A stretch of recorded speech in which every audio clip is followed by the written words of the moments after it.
Dear students, class 11th में आज हम एक और टॉपिक की बात करेंगे। फ्रिक्शन के under acceleration of a body sliding down an inclined plane. Fine, it means कि आपकी बॉडी इंक्लाइंड प्लेन पे रखी है and when it is sliding down, how we people can calculate the acceleration. Today we are going to discuss and we are going to learn about it.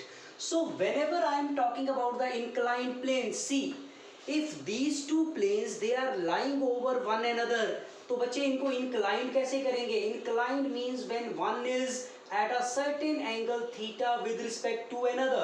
Fine, so I am going to draw this structure. Let us suppose this is my inclined plane. मान लो ये आपका inclined plane है. Fine, and the inclination is given by this angle theta. Okay, तो अब बच्चे आपकी body कहाँ रखी है? Your body is lying over the inclined plane. So let us suppose this is a body whose mass is m, that is lying over the inclined plane and the mass of this body is represented by m. Many time I told you what are the various forces acting over this body. The very first force which is acting over the body is weight. और आप लोगों को पता है weight is always hanging vertically downward. It means the weight of this body which is there over the inclined plane, इस body का weight होगा downward direction में. अब बेटा ये वाला सरफेस है मेरे पास, इंक्लाइंड सरफेस, इससे 90 डिग्री के ऊपर आपके पास लगेगी normal reaction. It means my normal reaction is in upward direction. तो नॉर्मल रिएक्शन कौन सी हुई? This is my normal reaction and this normal reaction is perpendicular to the surface. ये देखो, ये सरफेस, इस पे 90 डिग्री जब आप बनाएंगे तो this line is going to give you a perpendicular. Is it fine? Okay. So now what is given? Acceleration of a body. This body is sliding in the downward direction. Okay. अगर आपकी body downward direction में slide करेगी, it means body having certain amount of acceleration and suppose this acceleration is represented by a. तो इसका मतलब बेटा ये हुआ कि आपकी बॉडी नीचे की तरफ जा रही है और एक बॉडी अगर नीचे की तरफ जाएगी तो उसमें एक फ्रिक्शन प्रोड्यूस होगा and that friction is known as due to motion. Which friction I am talking about? Friction is known as kinetic friction. So this kinetic friction which is produced in the body, that is in a direction opposite to the motion. इसका मतलब बच्चे kinetic friction is in this direction. अब अगर आप चाहते हैं कि ये आर्टिकल सॉल्व हो तो आपको ये फोर्स का कंपोनेंट फाइंड आउट करना पड़ेगा. और बच्चे फोर्स का कंपोनेंट हम कैसे फाइंड आउट करेंगे? I am going to resolve this weight into two component. Weight is a vector quantity. पता है आप लोगों को, weight is a vector quantity. तो vector quantity can be resolve into two component. If this angle is theta, then this weight is making an angle theta with this direction which is opposite to the normal reaction.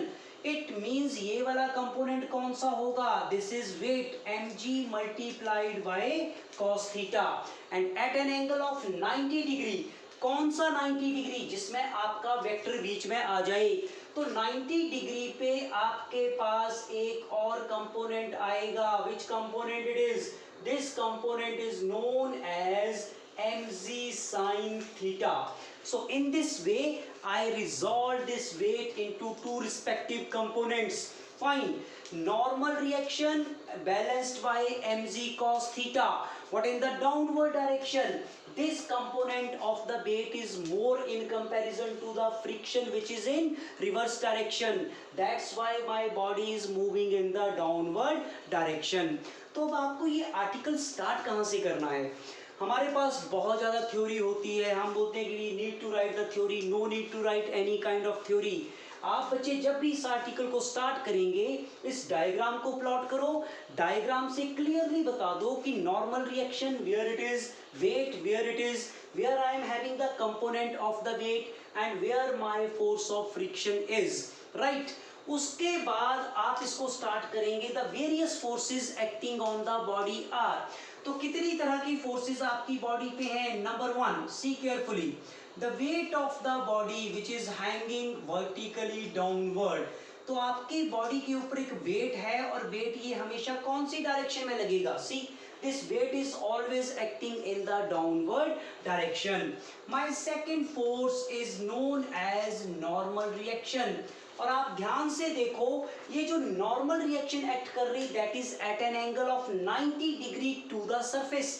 मतलब जिस surface के ऊपर आपने body रखी होगी, your body is lying like that, so at an angle of 90 degree I am talking about the normal reaction, or I can say this is perpendicular to the surface or normal to the surface.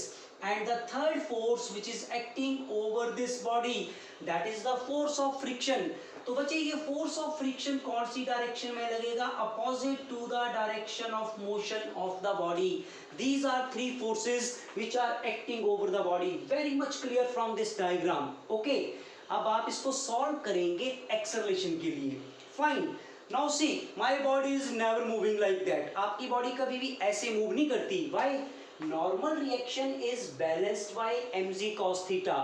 दो situation है मेरे पास, या तो body downward move करेगी या body upward move करेगी. आप अपने आर्टिकल पे देखिए, acceleration of a body sliding down, इसका मतलब आपकी बॉडी नीचे की तरफ जा रही है, और जब बॉडी नीचे की तरफ जाएगी तो ये कंपोनेंट फोर्स का ज्यादा होगा इन कंपैरिजन टू दिस, और we can say this is more, mg sin theta value is more in comparison to fk. So what is the net force? So accordingly from the diagram, the net force acting on the body in the downward direction, that is equal to, आपको principle of superposition से पता है, net force is this plus this, but the direction of this friction is in a direction opposite to the motion. So what I need to write, it is equal to mg sin theta minus fk, force of friction which is acting in a direction opposite.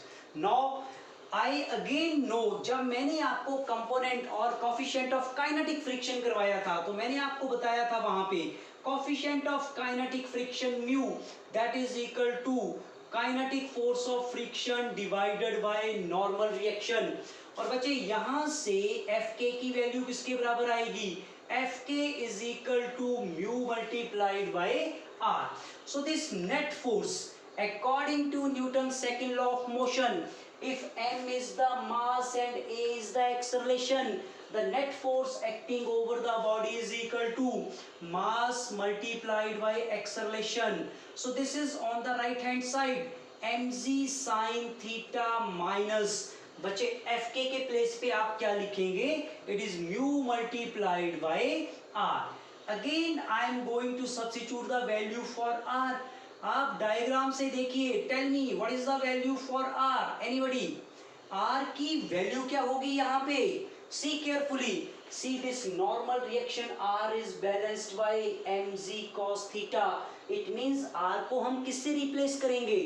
R is replaced bye mg multiplied by cos theta, right? Good.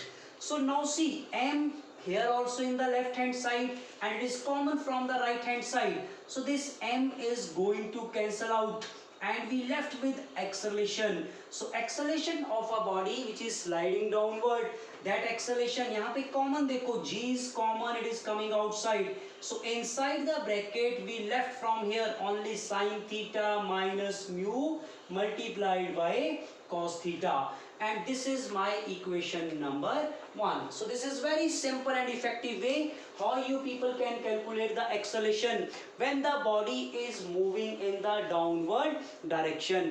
जब आपकी body downward direction में move करेगी तो आप acceleration कैसे calculate करेंगे?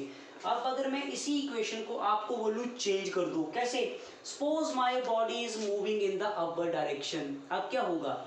अगर आपकी बॉडी अपवर्ड डायरेक्शन में मूव करेगी तो बच्चों आपने इसको दोबारा से सॉल्व नहीं करना. जहां पे ये नेगेटिव है, इस नेगेटिव को आप किस में चेंज कर देंगे?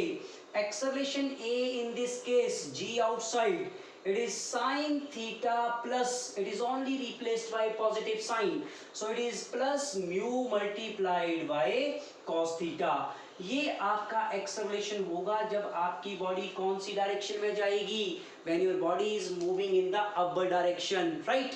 और अगर मैं एक स्पेशल केस, थर्ड केस यहाँ पे आपको बोलूं कि जस्ट हैव वन केस। अब आपको एक सिंपल सी एग्जांपल पता है, जब भी हम किसी बॉडी को फ्री फॉल करवाते हैं, see free fall, what is the angle between the surface and the body, 90 degree. तो फ्री फॉल कैसे होता है, A is equal to g, prove करिए यहाँ पे। तो ड्यूरिंग फ्री फॉल, देखो पहले आप डायग्राम पे देखो, जब आप फ्री फॉल करवाएंगे तो ये इंक्लाइंड प्लेन ऐसे हो जाएगा, तो angle theta in this case is 90 degree. तो now if I will say if angle theta is equal to 90 degree, अब अगर बच्चे आपका एंगल यहाँ पे 90 डिग्री हो जाता है, then what I am getting from equation number 1, so from this equation number 1, my acceleration A that is equal to G outside, it is sin 90 degree minus mu multiplied by cos 90 degree। अब आपको पता है sin 90 is equal to 1 and cos 90 is equal to 0, it means it is G inside the bracket 1 minus 0। Why 1 minus 0? Sin 90 is 1 and cos 90 is 0, ये वाला factor 0 हो गया। तो from here now my acceleration is equal to acceleration due to gravity G।